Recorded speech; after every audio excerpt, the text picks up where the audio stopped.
Okay, so as 2023 comes to an end, let's talk about favorite albums.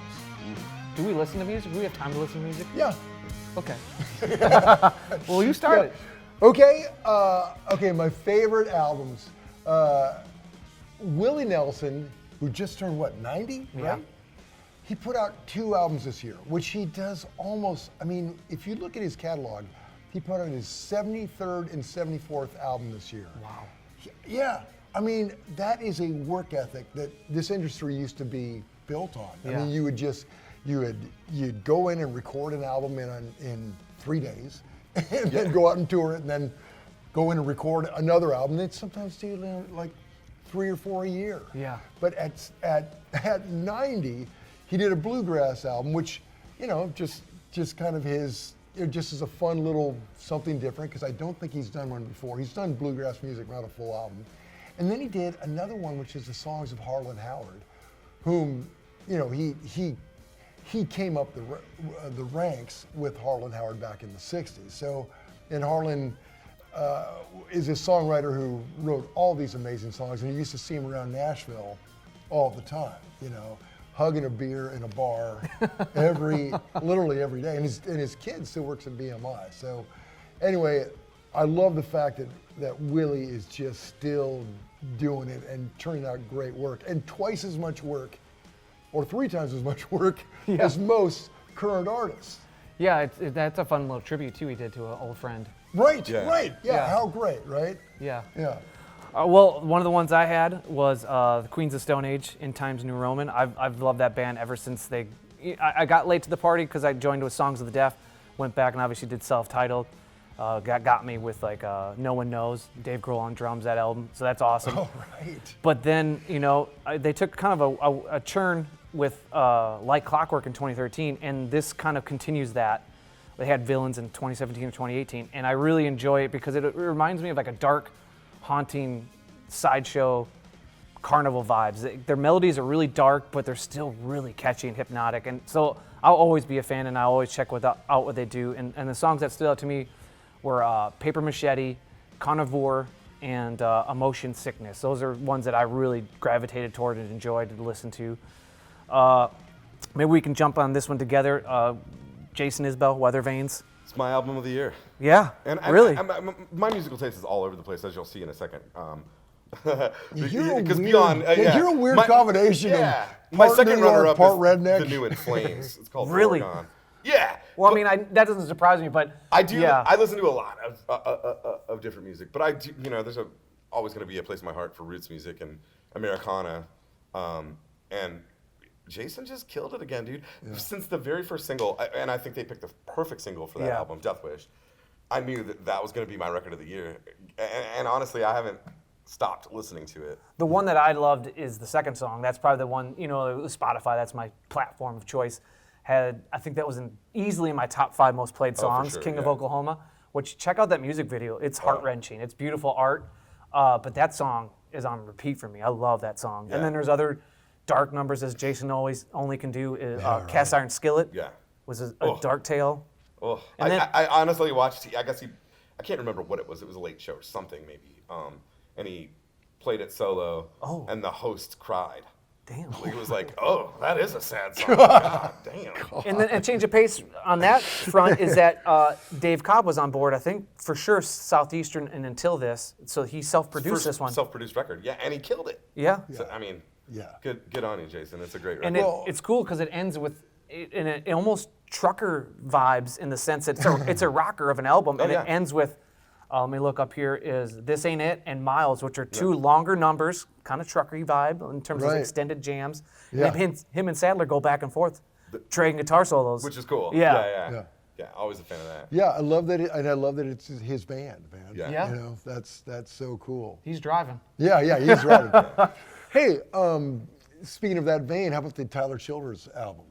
Man, that music video. What is it, For Your Rustic? Love. Oh, yeah, Oh, the goodness video, gracious. man. That is taking some chances in country music. It Yeah, is, and it needs to happen. I think it's a beautiful thing. Yeah, What a beautiful. way to tell a story. Right. Yeah. Like, as a guy that has directed several music videos, whoever directed that, my hat is off because man, Beautiful. it was beautiful. It read like a film. Yeah. It was like watching an entire movie in 2 minutes. It took me back to I'm a 90s kid. I'm 40. Is that those 90s, like with Spike Jones and like those music videos that came out in the 90s were, November Rain you're telling a story. Yeah. Right. It's like that. Right. Such a beautiful song, record. Tyler's voice is just undeniable too, man. That guy is the real deal. Complete side note, it just happened, I think yesterday. I saw it on social media. The photographer Emma Delvante, I want to say, I totally probably got that wrong. She posted that he got to perform Universal Sound at Bashir's inauguration at the how Capitol. cool is yeah, that? yeah. Really? That's awesome. Sound of Kentucky got to do him and Jesse, fiddle player, plays all sorts of instruments. Fiddle and Jesse Ray. Yeah. So they played the inauguration for Andy Bashir yesterday and played Universal Sound.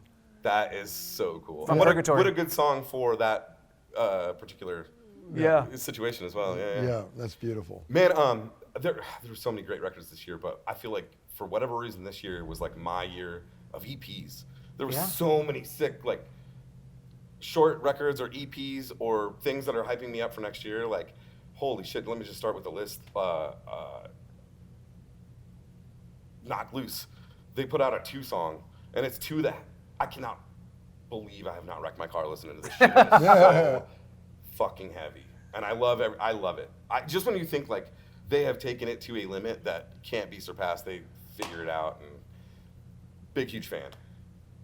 Another couple of weird EPs or single releases that I might piss off some of the audience with. I not only loved Better Lovers, but Many Eyes.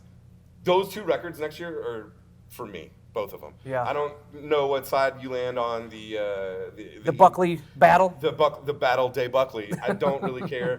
I think they're both bands are on to something nuts, and it is awesome. Yeah. I already got tickets to the 2030 Riot Fest where E-Tid reunions. Oh yeah, can't Oh, wait. Cannot wait. Another one that I had from this year that to go to your wide musical taste is Nas. I love Nas. Yeah, such a good record. And his flow is always impeccable. And it's like sometimes I find that, rap and hip hop, to get yourself out there or to make a note is anger or intensity. And Nas he's like a killer or an assassin, like Taken, like Liam Neeson. He's very calm. His delivery is very deliberate. It's never hurried, and it's just the continuation of that is felt on Fever. That's the song that I really loved, but that's from album Magic 3. He actually put out 3 albums this year himself, Wow. which is easier to do when you have no instrumentation. But You're making beats. still an impressive. But pen to paper for that man. Yeah, man. That's an impressive. So I workload. always check out Nas, and that specific album, Magic 3, connected with me, and so that's my like left field, no guitar playing type of vibe that Right. I always check out. Well, in guitar albums, Bonamassa's Blues Deluxe 2 came out this year, and Blues Deluxe came out. This is 20 years later, and Blues Deluxe is what made Bonamassa. I mean, he was just like on a wing and a prayer, self-financed that record, and basically played his live set in the studio, and everybody's like, "Oh my God, this is incredible," and set the whole thing in motion. And it's cool to see him now as this incredible musician, and where he's taken it. And the album is great. The last one is great. This one is equally great.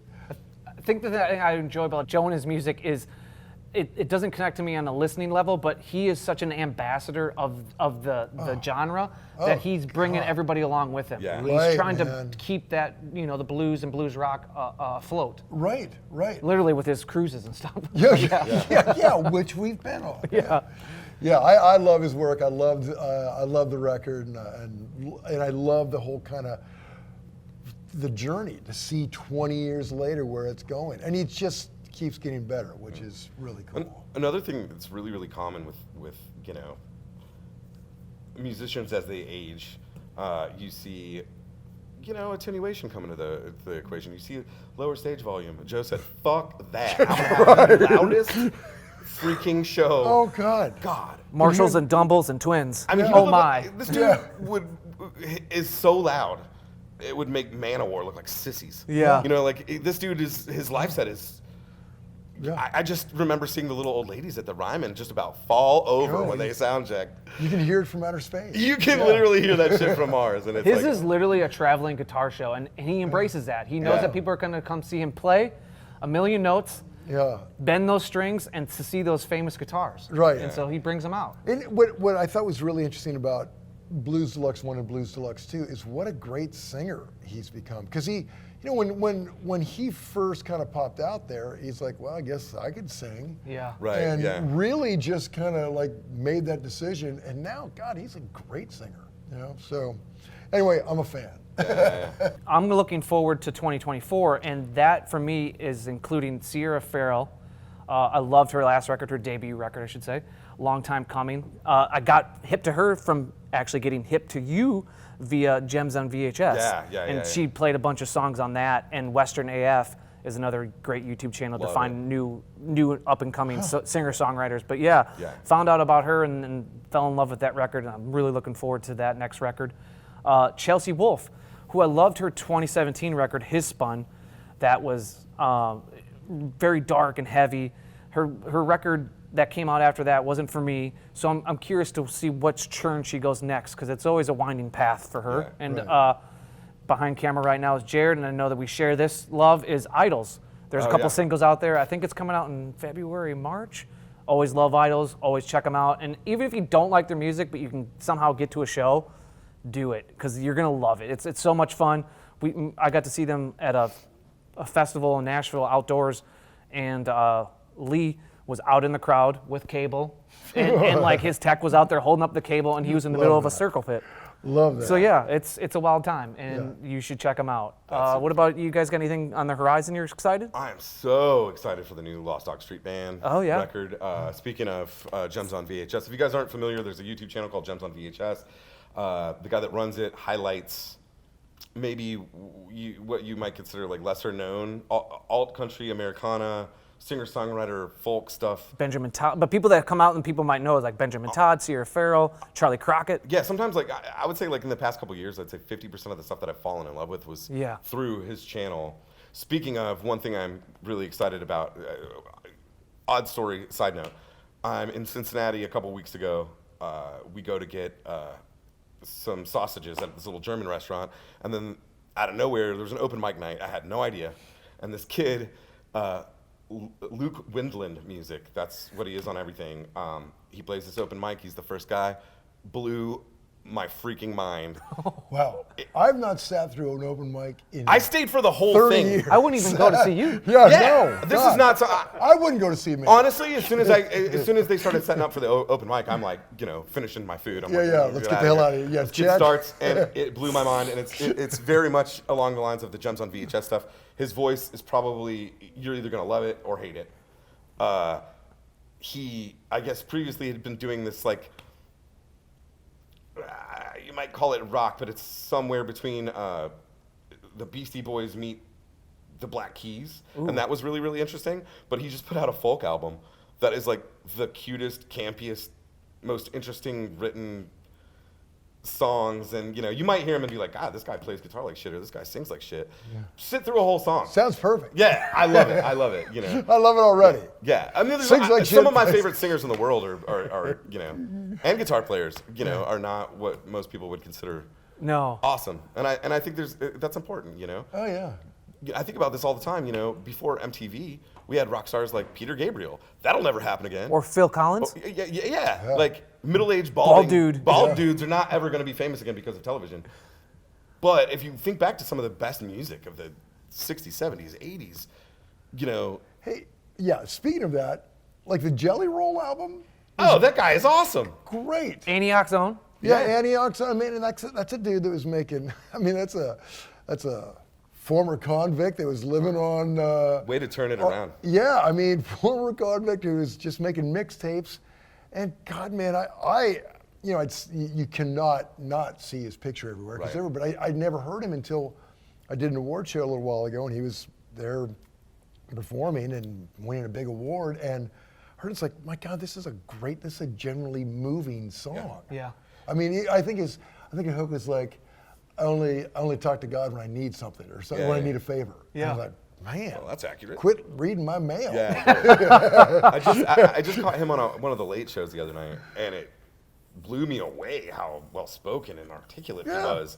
And it's just such a weird juxtaposition hearing it from this dude with face tattoos and his accent, Right. saying like some of the most profound shit, and you're like, oh, this is the real deal. This guy's awesome. So isn't it interesting? We went from rock stars were sort of, faceless, and then video killed the music, the radio star. You know, then that all happened, and you had beautiful people, and now it's like anything goes. I kind of love that. Yeah. That It's a free for all. It is.